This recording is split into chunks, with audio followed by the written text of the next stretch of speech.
Technology जिसने हमारी जिंदगी को नया मोड़ दे दिया है, आज से कई सौ साल नहीं बल्कि कई साल पहले देखें तो कुछ भी नहीं थी। आइए और शुरू कीजिए टेक्नोलॉजी की दुनिया के जादुई सफर को।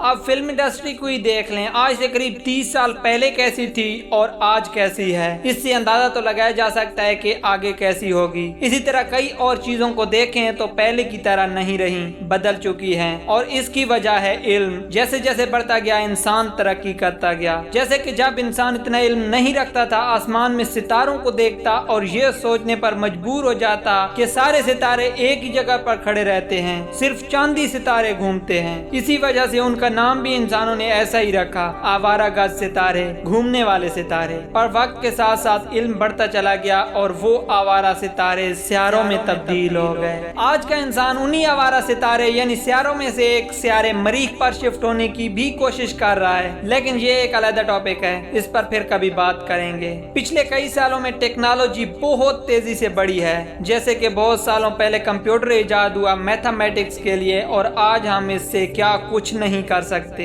अब इंटरनेट को ही देखें, टेक्नोलॉजी ने कोई सबसे बड़ा काम किया है तो वो है इंटरनेट। इसी की बदौलत मैं आप तक और आप मुझ तक पहुंच पाए हैं। आज का आम इंसान पहले के आम इंसान से ज्यादा ज़हीन और अपडेटेड है और ये सब इंटरनेट की बदौलत है। इंटरनेट पिछले 20 सालों में बहुत आगे जा चुका है और अगले 20 सालों में कहां तक जा सकता है, इसको हम अगली वीडियो में देखेंगे। टीवी से एलसीडी, एलईडी और वीआर तक का सफर हम कंप्लीट कर चुके हैं और होलोग्राम का सफर जारी है जो कि कुछ सालों में पूरा हो जाएगा। होलोग्राम टेक्नोलॉजी एक ऑगमेंटेड रियलिटी है जो 6 जावियों से तस्वीर प्रोजेक्ट करती है, जिसको देखकर ये लगता ही नहीं कि ये कोई तस्वीर है, बल्कि यूं लगता है जैसे वो ही चीज है जिसे प्रोजेक्टर्स दिखा रहे होते हैं। इससे एंटरटेनमेंट इंडस्ट्रीज यानी गेम्स और फिल्म्स किस हद तक जा पहुंचेंगी, ये आज से 20 साल पहले का इंसान सोच भी नहीं सकता था। इसे कहते हैं इल्म, जो टेक्नोलॉजी का रूप धार कर हमारे सामने आया है। आज से 100 साल पहले का इंसान इसे जादू कहता था और आज साइंस है। ये जादू ही तो है जो इस छोटे से मोबाइल जो एक जेब में आ जाता है, इसमें पूरी दुनिया का इल्म समाया है।